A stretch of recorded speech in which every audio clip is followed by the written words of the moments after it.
दोस्तों, आज जो बात मैं आप लोगों को बताने वाला हूं, फिर आपका हमेशा से ये विश्वास उठ जाएगा कि यार किसी के एहसान के तले हम कभी दबेंगे नहीं।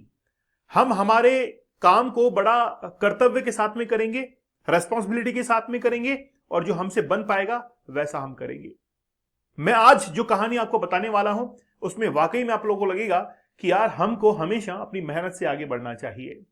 डॉक्टर शाहीन की हम लोग बात करेंगे, लेडी टेररिस्ट की हम लोग बात करेंगे कि क्या वाकई में इस लेडी ने पूरे की पूरे इस ट्रैप को बनाया है।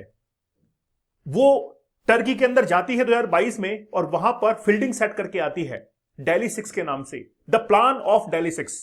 मैं बताऊंगा कि किस तरीके से बाशिद एक बंदा है जिसने पूरी तरीके से इनको मदद की है। मतलब वो एहसान तले उसको इतना दबा दिया कि वो ये भूल गया कि मुझे क्या करना है, क्या सही कर रहा हूं कि गलत कर रहा हूं मैं।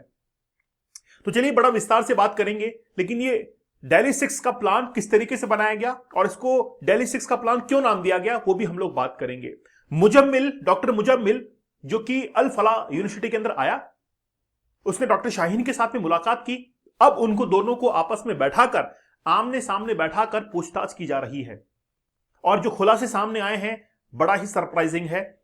मतलब बात यह है कि यार हम जब किसी की मदद लेते हैं तो मदद के बदले हमको भी मदद करनी चाहिए, ना कि उसके एहसान तले दब जाना चाहिए। बाशिद ने यही गलती की और उसने इस काम को अंजाम दे डाला।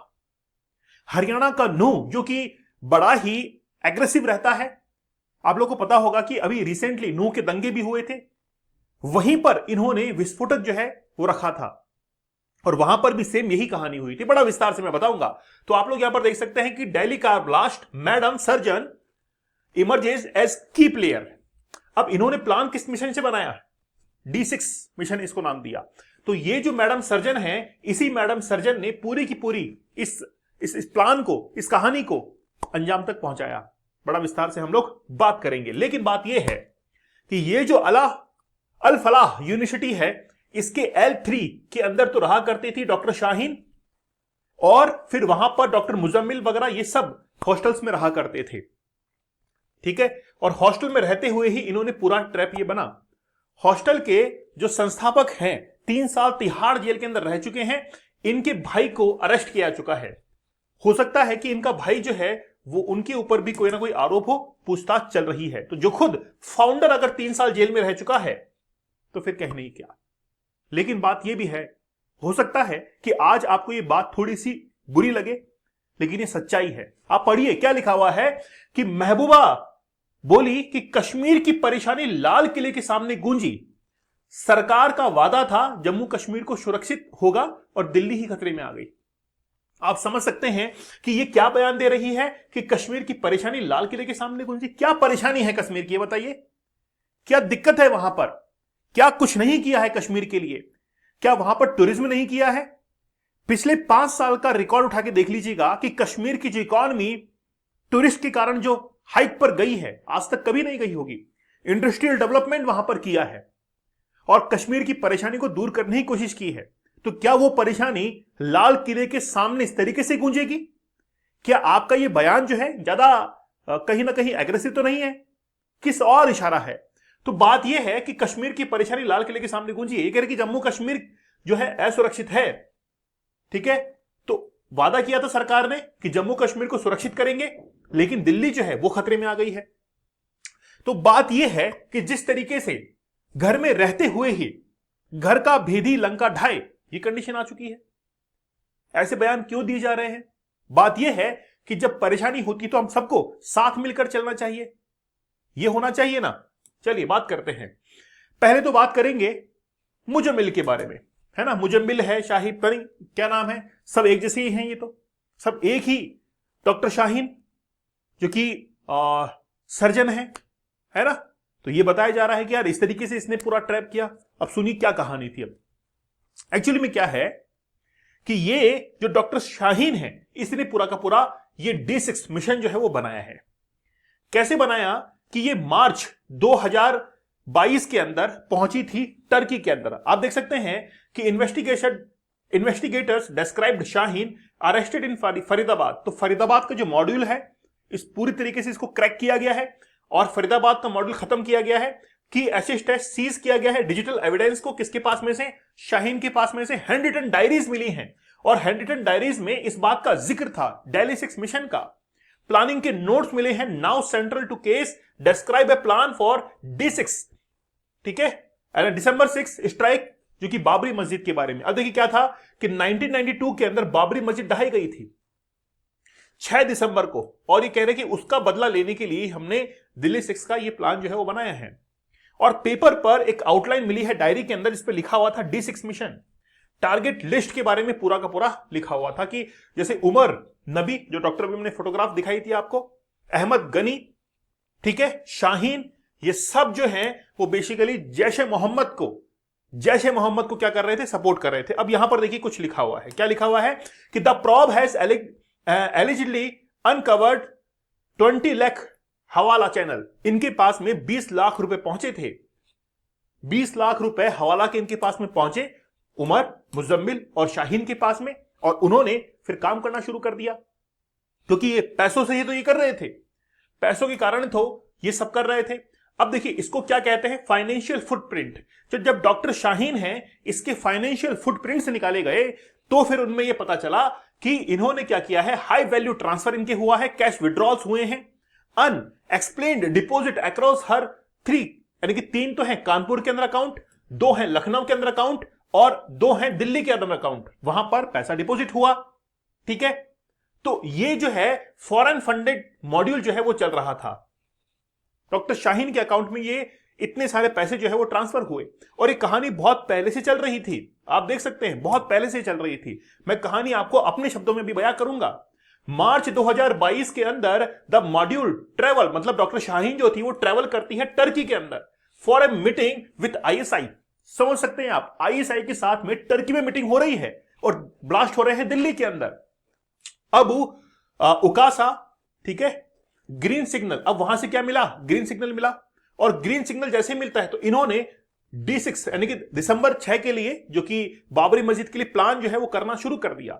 और ये सब के सब कौन थे, पाकिस्तान बेस्ड हैंडलर जो है इनको मदद कर रहे थे। तो ये पूरी की पूरी कहानी जो है वो अब मैं आपको अपनी लैंग्वेज के अंदर जो बताता हूं। अब सुनिए क्या हुआ। एक्चुअली में ये जो डॉक्टर शाहीन है 2016 के अंदर ज्वाइन करती है, 15-16 के अंदर ज्वाइन करती है, और तब से लेकर अब तक केवल ये प्लानिंग ही कर रही थी कि कहां पर अटैक करना है, किस तरीके से ब्लास्ट करना है। और डॉक्टर शाहीन HOD थी मेडिसिन डिपार्टमेंट की अल फलाह यूनिवर्सिटी के अंदर, और वहां पर रहते हुए ये ऐसे लोगों की तलाश में थी जो कि इसकी आइडियोलॉजी को सपोर्ट करते थे। और उसी यूनिवर्सिटी के अंदर जो डॉक्टर्स आया करते थे उनको क्या करती थी, ये साइकोलॉजिकली कैप्चर करती थी। अब देखिए, एक वहां पर डॉक्टर जो थी शाहीन के साथ में मिला हुआ था, डॉक्टर मुजम्मिल उसका नाम था, डॉक्टर नबी, तो मुजम्मिल, नबी और डॉक्टर शाहीन, इन 3 लोगों का एक अच्छा खासा ग्रुप बन गया। अब इसमें बीच में एंट्री होती है बाशिद की। बाशिद जिसके फादर को पैरालिसिस हुआ, और पैरालिसिस होने के बाद उसने अल फलाह यूनिवर्सिटी के अंदर इलाज करवाया, और अल फलाह यूनिवर्सिटी के अंदर इलाज कराने के बाद में फिर जो डॉक्टर मुजम्मिल था वो जाया करता था बाशिद के घर पर उसके फादर को सपोर्ट करने के लिए कि देखो मैं खुद डॉक्टर हूं और आपके फादर का इलाज करने के लिए मैं तुम्हारे घर तक आ रहा हूं। तो बाशिद क्या सोचेगा कि ये तो बहुत अच्छी बात है, डॉक्टर साहब भगवान का रूप है और हमारे घर पर आ रहे हैं, इससे बड़ी बात और क्या हो सकती है। धीरे धीरे डॉक्टर मुजम्मिल ने बाशिद की हेल्प करना शुरू कर दिया, इतनी हेल्प की कि उसको एहसान तले नीचे दबा दिया। फिर डॉक्टर शाहीन जो है उसका दिमाग घूमता है कि क्यों ना बाशिद को इस बहाने अपने कॉलेज के अंदर एक क्लर्क की पोस्ट दे दी जाए कि यार तुम्हारे पिता तो कुछ करते नहीं है ना, उनको पैरालाइज हो चुका है, तुमको जॉब की जरूरत है, तुम प्राइवेट जॉब करते हो, एक काम करते हैं कि तुमको अल फलाह यूनिवर्सिटी के अंदर एक क्लर्क की जॉब जो है दे देते हैं। तो बाशिद को एक क्लर्क की जॉब वहां पर दे दी गई। बाशिद और एहसान तले इनके दब गया। अब जैसे ही बाशिद को वहां पर जॉब मिलती है तो बाशिद से अब काम करवाना शुरू कर देते हैं। अब डॉक्टर मुजम्मिल के पास में एक इको स्पोर्ट कार थी, रेड कलर की, लाल रंग की एक इको स्पोर्ट कार थी। अब ये जो इको स्पोर्ट कार है ये दे दी जाती है किसको, बाशिद को, जिसको एहसान तले नीचे दबाया गया था कि भाई तू चला इसको और जो भी काम करने हैं वो हमारे काम करो, ठीक है। अब इससे बहुत काम करवाया गया, लेकिन हरियाणा के नूह के अंदर एक और व्यक्ति था जो कि इनकी हेल्प कर रहा था, उसको भी बाशीत की तरह ही हेल्प की गई और उसको भी एहसान तले दबाया गया। उसके घर के अंदर एक कमरा था, उस कमरे को जो है यूज किया गया। तो नूह के अंदर जो व्यक्ति था उसको भी एहसान तले दबाकर उसके ही घर का एक रूम जो है वो रेंट पे या फिर उसको वहां से लिया गया और वहां पर विस्फोटक रखे गए। और बाशीत का काम यह था कि वो अल फलाह यूनिवर्सिटी से निकलकर नूह के अंदर जाए और वहां से जितने भी विस्फोटक थे, एक्सप्लोजिव थे, उनको गाड़ी में रख के वो लेकर आए, कहां पर, अल फलाह यूनिवर्सिटी के अंदर, ताकि वहां यहां पर लाकर वो उसको अच्छे से हैंडल कर सके। तो बाशीत जो है ये काम कर रहा था, इनके लिए करता हुआ आ रहा था। अब क्या हुआ, एक दिन, अब ये जो शाहीन है, डॉक्टर सर्जन, ठीक है ना, तो ये क्या करती है, अब ये कमांड देती है कि अब हमको ये जो केमिकल बॉम्ब है ये बनाना है। केमिकल बॉम्ब जो है वो बनाया गया और बनाकर बाशीत को कहा गया कि तू एक काम कर, ये जो रेड कलर की इको स्पोर्ट कार है इसको अपने घर पर ले जा। तो बाशीत जो था, बाशीत क्या करता है कि उस रेड कलर की इको स्पोर्ट कार को अपने घर पर नहीं, अपनी बहन के घर पर ले जाता है और वहां पर ले जाकर छिपा देता है, उसको नहीं पता था। तो बाशीत जो है वो अपनी बहन के घर पर ले जाकर उस कार को खड़ी कर देता है, जिसका अभी फॉरेंसिक इन्वेस्टिगेशन किया जा रहा है। अब एंट्री होती है डॉक्टर उमर की। पहले भी उमर था, फिल्म के अंदर, पिक्चर में था वो, लेकिन इस तरीके से एक्टिव नहीं था क्योंकि उसको किसी और काम के लिए रखा गया था। अब डॉक्टर उमर जो कि यहां पर एज ए सुसाइड बॉम्बर वो साबित होता है, उस i20 कार के अंदर वही था, उसका ही इस्तेमाल किया गया। अब इन्होंने क्या किया, यूनिवर्सिटी के अंदर लाकर उस केमिकल बॉम्ब को बनाया और फिर उस i20 कार के अंदर उसको फिट कर दिया, करेक्ट। अब वो i20 कार जो है वो लाल किले के पास में जाकर पार्क होती है, वहां पर 3-4 घंटे तक वो पार्क रहती है। फिर वो वहां से निकलकर मेट्रो स्टेशन गेट नंबर 1 से घूमते हुए वापस से आगे जाकर यू टर्न लेती है और लाल किले के सामने धीरे धीरे वो आती है और वहां पर जाकर वो ब्लास्ट करती है। ऐसे तो वीडियोस भी है, सीसीटीवी फुटेज, उसमें साफ तौर पर दिखाई पड़ता है। तो ये पूरी कहानी थी। तो ये जो शाहीन है, इसने ट्रेनिंग ली बाहर से, टर्की से ली, और फिर यहां पर आकर जो है ये डेली 6 का इसने प्लान बनाया कि किस तरीके से हम लोग अपने इस काम को अंजाम देंगे। हमको इस घड़ी के अंदर हमारे देश के साथ में खड़ा होना चाहिए। तो डॉक्टर शाहीन, नबी, मुजम्मिल, उमर, ये सब जो थे वो इसके अंदर शामिल थे और लोगों का इस्तेमाल किया गया। इसके अंदर हवाला का पैसा लाया गया। सपोर्ट कौन कर रहा था? जैश ए मोहम्मद। पाकिस्तान से सपोर्ट मिल रहा था डॉक्टर शाहीन को और वहां से पैसा कलेक्ट करके ये डिस्ट्रीब्यूट करती थी इन्हीं डॉक्टर्स के बीच में। लेकिन क्या डॉक्टर्स को वाकई में पैसे की जरूरत थी? यह भी सोचने का विषय है, सब्जेक्ट है। डॉक्टर्स को पैसे की जरूरत नहीं थी। डॉक्टर को पैसे की जरूरत नहीं थी। वो क्या चाहते थे? जिस तरीके से उनकी आइडियोलॉजी को शिफ्ट किया गया, कैसे किया गया? अल फलाह यूनिवर्सिटी के अंदर एक मस्जिद थी और उस मस्जिद का जो मौलवी था उसका भी इस्तेमाल किया गया इसके अंदर। तो मौलवी के घर से इनके लिए मिल्क सप्लाई, दूध की सप्लाई भी जो है वो इन डॉक्टर्स के लिए हुआ करती थी और वहां पर ये कई बार जो है जाया करते थे। अभी इन्वेस्टिगेशन चल रही है। यहां तक कि शोपिया, जम्मू कश्मीर के अंदर, वहां पर जो मौलवी था उसने ही इनको शिक्षाएं दी थी इस तरीके से, क्योंकि वो भी अरेस्ट हो चुका है, उसके घर पे पोस्टर्स वगैरह मिले। पूरी कहानी शायद आप लोगों को पता होगी। तो ये जो है वो पूरी तरीके से इस तरीके से ये ट्रैप हो रहा था। अब किससे? नबी से और शाहीन से पूछताछ की जा रही है कि क्या अब रिपोर्ट में सामने आता है।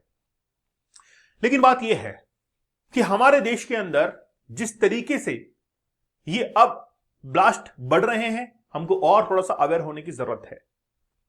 हमको और जो फाइनेंशियल फुटप्रिंट्स हैं इनको इन्वेस्टिगेट करना पड़ेगा। खास तौर पर अभी आप लोगों को पता होगा कि जैसे बांग्लादेश से भी लोग इंडिया के अंदर आ जाते हैं, अवैध रूप से आते ही हैं। बहुत सारे ऐसे चैनल्स हैं जो कि भारत के अंदर आकर इस तरीके से करते हैं।